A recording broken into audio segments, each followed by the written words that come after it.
Hi everyone! Welcome to my channel, okay? Actually, meron akong request from one of my former students sa Benil Game Dev. Okay, sabi niya, si Christian Battle. Actually, thesis advice ko yata to. But, ang tanong niya dito, Doc B, if I could ask, what kind of savings account is your BPI? And the Maribank too. I'm getting the urge to min-max. Okay, gets kita. Kasi pareho tayong you try to min-max things in life, not just in games. So anyway, if you're like me, likely, ako kasi, since 18 years old ako, BPI user na ako, no? Yun ako una nag-open ng account. But over the years, parang nagbukas yun, kasi nung unang panahonan ko, pag gusto mo lumipat ng branch, bumubukas ka. Ngayon kasi you don't have to do that. Kasi network naman na. I don't even transact with the branch. Hindi ko na ginawa. Yung last branch ko would be in Makati noong 2013. That's it. I don't transact there anymore, but I don't have to close that account because network na nga si BPI. Thanks to the internet and the apps and all that. So, ayun. Noong 2013 din, they also gave me my, hindi my first credit card.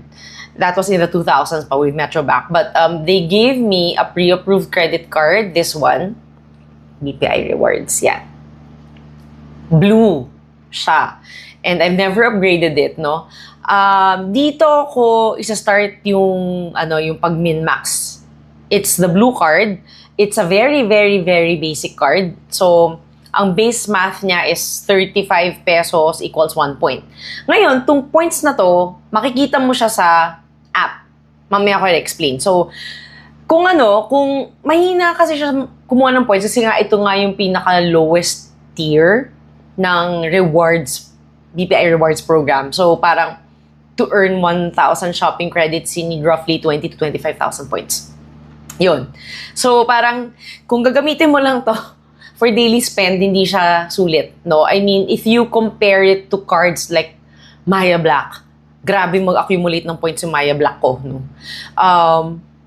Even my RCBC Hexagon is a lot better at earning points. Kahit nasabi mo 36 pesos to 1 point yun, mas mataas na rin yung halaga ng point niya compared sa kinakaya nito. So, mahina siya. But there's also a reason why I like this card na ganyan lang siya. Kasi you only need to spend 180,000 per year to waive the annual fees.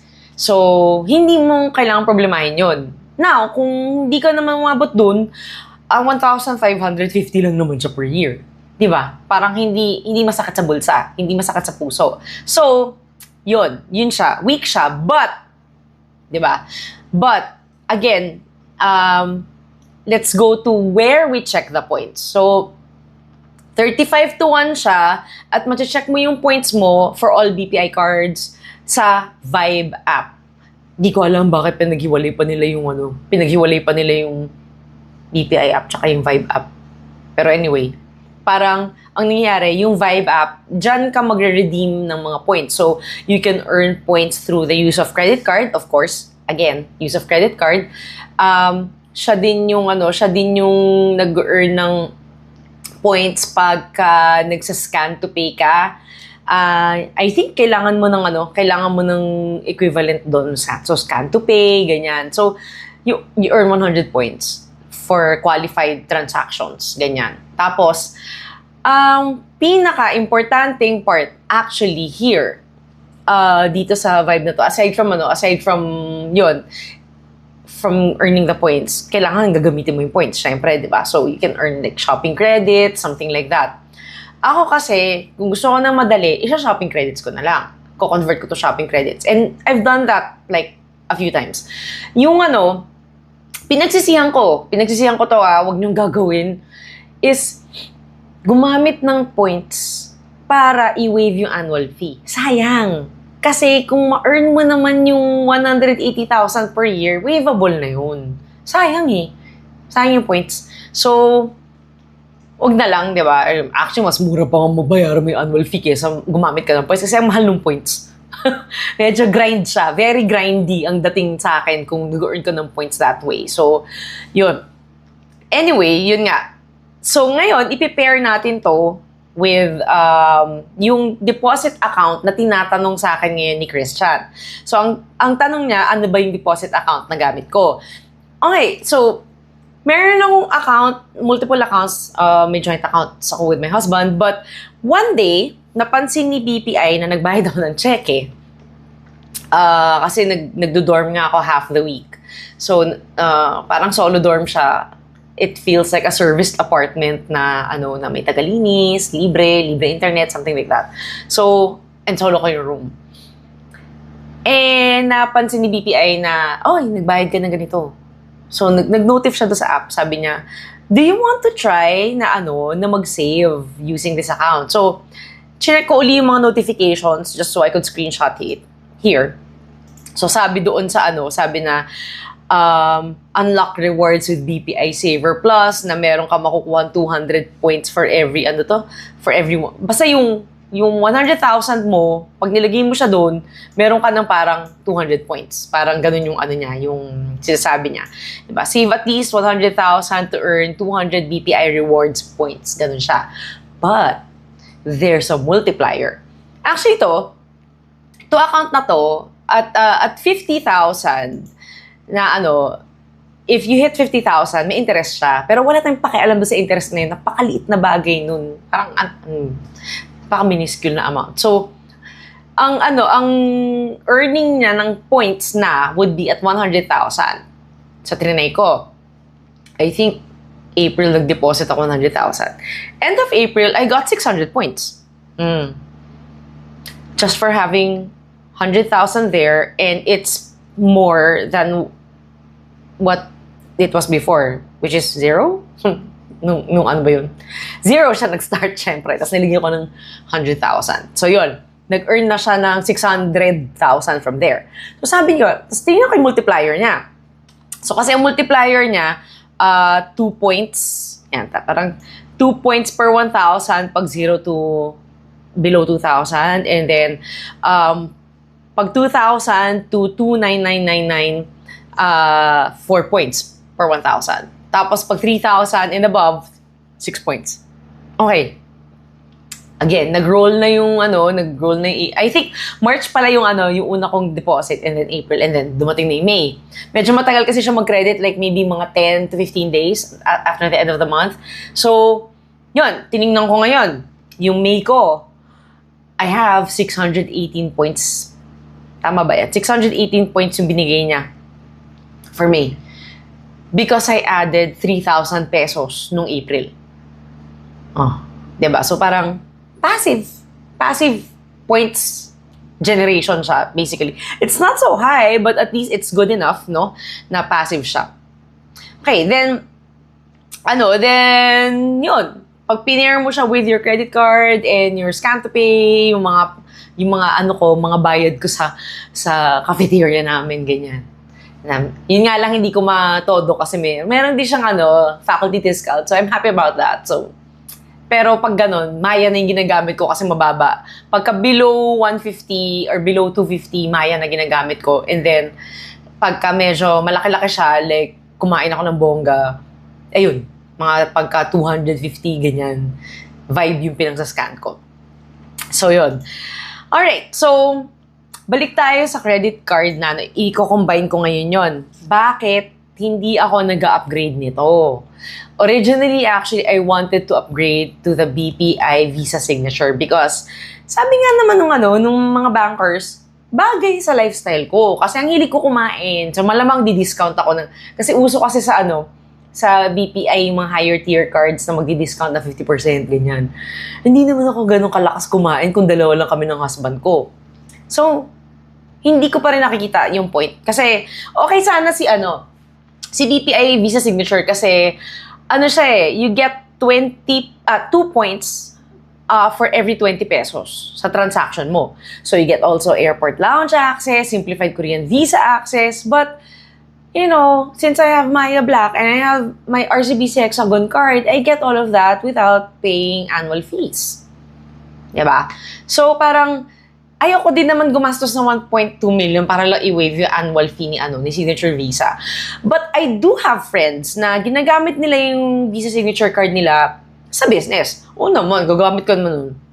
1.2 million talaga yung magagastos mo. Kung ginagamit mo siya for business or malalaki mga transactions, sulit yun. Kasi magwe-waive siya. So, you don't need any other card if that's your only card. At least if you're like me, na di naman mahilig mag-travel, mahilig kang mag-travel, ang problem is, most of it is paid by the institution. And personal travels ko, hindi ganun kadalas. Parang twice a year. Ganyan. So, sapat na sa akin yung Maya Black tsaka RCBC Hexagon. Yun. Kaya hindi na ako nag-upgrade. Kasi pag in-upgrade ko to, yung pinag-ipunan kong points na 600 per month, sayang, di ba? I mean, ang laki ng halaga para kung gagamit ka ng points to waive your annual fee sa Visa Signature, lugi ka. So, hindi siya, I would not recommend it, no?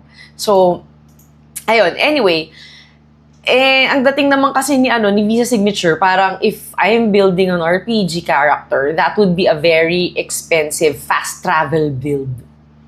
Pang fast travel siya, pero expensive, no? So, si BPI Blue, this one, again, I only need 180,000 spend. Mag-waive na siya ng annual fee. And lang ba yun? Meralco, monthly. Tapos mag-top up ka ng MP2. Sa bayad online na, hindi sa kasi mahal bayad ng credit card na for MP2. Pero sa bayad online, parang 22 pesos lang yata siya. So, okay na. Pwede na yun. And then, ayun.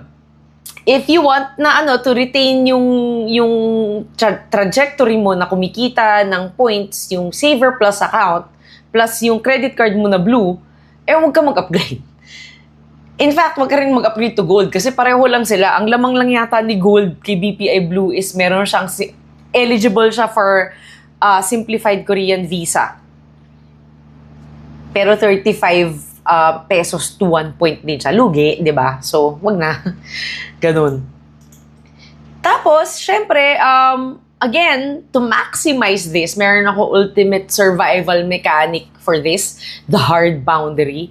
No, if you remember or if you haven't seen my other video about yung personal rules ko for credit card, number 1 rule ko, do not swipe if you do not have the budget. As in, if you want that 20,000 item, you have to have the 20,000 cash over there. Kasi, talo ka sa kung hindi mo yung mabayaran on time or hindi mo mabayaran in full, talo ka sa sa 3% monthly interest damage over time. Diba? Talo ka rin sa 850 pesos late fee penalty. So, I would not recommend, no? So, parang, isang missed payment mo lang, parang wipe out na yung pinaghihirapan mo, points farming, no? Yun yung tawag ko sa Saver Plus ko, farmer account. Yan. Yun yung role niya. Sayang, di ba? So, again, no cash, no swipe. Okay. Tapos, merong mga tatawag ko side quests. Ang hilig ko kasi dating mag-ignore ng mga SMS, tawag. In fact, meron ako mga parang natarayan ko yata na akala ko scammer na parang Metrobank dati nag-offer pala sila ng travel signature visa. Wala akong account sa kanila, payroll lang. Tapos nag-offer sila ng travel signature visa. Sabi ko, syempre parang no. hindi sa akala ko scammer. Kasi hindi ko pinapansin. Same lang with text. Hindi ko na pinapansin. Pero ever since nalaman ko yung Shop Anywhere promo, yun, pinansin ko na yung BPI text ko. Nagte-text sila, tapos magre-register ka. Like, I registered March 31, and nag-register ako because alam ko may upcoming expenses ako. Meron akong personal trip na parating. At yung hotel na binook ko, sisipa na yung bayad. So, sabi ko, mamimit ko yan. Sabi ko, so sige, nag-register ako, mamimit ko yung spend niyan, spend requirements niya. Makukuha ko yung electronic gift certificates pag if you spend daw parang I think if you spend 30,000 pesos dun sa promo na sinalihan ko, you get a 500 peso gift certificate. And sinalihan ko siya because alam ko na meron akong gagastusing malaki. Sayang, di ba? I mean, get the promo. May points ka pa. Yun. Hindi ako sumasali sa ganoon kung wala akong gagastusing malaki. Like, walang planado. Kasi it doesn't make sense na gumastos ka ng malaki for promos, tapos napagastos ka pa more than what you intended, di ba? Parang weird nun. Kakahabol mo ng sales saka promos, gumastos ka na mas malaki.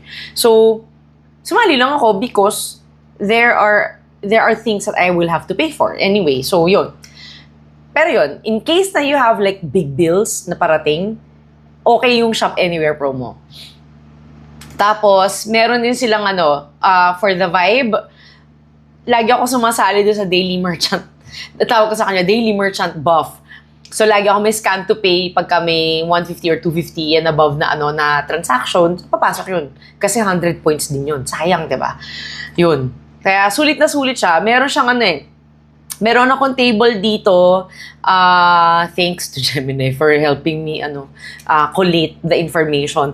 So, meron siyang pay bills, minimum spend 1,000, you get 100 points. Pay via QR, 400 pesos, you get also 100 points. Yan. So, okay siya. Okay yung ganito na transactions na kailangan mo naman talaga, but you get points from it. So, yun. Yan yung mga side quests. And then, dun again sa previous video ko regarding my personal credit card rules, rule number 5, since it's my first BPI, no, it's not my first. It's my oldest active card. It's not my first, but it's my oldest active card. So, because it is my oldest active card, I am protecting it. No, I don't get much points from it, but I am protecting it because it's my credit age anchor. And because it's very old, it's also the one card that has the highest credit limit. So, lagi nakalock yung card ko. I'm always protecting that. I-unlock ko lang siya pag gagamitin ko na siya. Ayun. So, hindi ako nilagay subscriptions dyan kasi ang card control ni BPI are lock and unlock or block or unblock. Ganun lang siya. Temporarily block. Wala siyang mga yung mga microcontrols like the Maya Black card has, wala siyang ganun. So, lagi siyang temporarily block until I have to use it. So, yun. I just protect it because, yun nga, it's my oldest card. Ayun. And my credit limit anchor. Now, I won't go into further details dun sa mga tiers, but just to give you an idea, if you want to in the future want to buy a house, mag-car loan ka or whatever, may mga higher tiers na would be worthwhile to get into. Like, kuwari, Next by BPI Preferred. Hindi ako pwede dyan kasi pa-retire na nga ako, di ba? So, kaya ako Hexagon member sa RCBC. Pa-retire na ako, hindi ako pwede sa Preferred Next. So, 100K ang total relationship balance. So, pwedeng ka sa CA, current account, checking account or savings account, at saka yung mga BPI Wealth, ganyan. Okay, yung preferred nila na tier, okay din yun kasi you'll be able to get really good deals with BPI. Kasi mga offers nila sa'yo, sa mga products nila, mas maganda because you're preferred. Yun. Meron pa yung BPI Gold at saka yung BPI Private Banking. Yung Gold medyo, hindi ko sure kung gusto ko makarating sa tier na yon kasi parang ayoko mag-iwan ng pera lang sa bank. 1 million lang per depositor per bank ang insured ng PDIC. But that depends kasi may mga malalaking businesses, siguro yun. Okay sila doon. Hindi ko kailangan nun. So, yun. Merong BPI private banking din ba? Invitation yan. Shala! But, yun lang naman. I won't go into further details, but these are the tiers you might want to get into if you really want to maximize the benefits of being a BPI banker. So, I hope, Christian, nasagot ko yung mga tanong mo. Ito lang naman yung sa akin, you might want to try your own BPI build. di ba, mag-min-max ng build. But I hope I did answer your question. So, guys, thanks for listening and bye!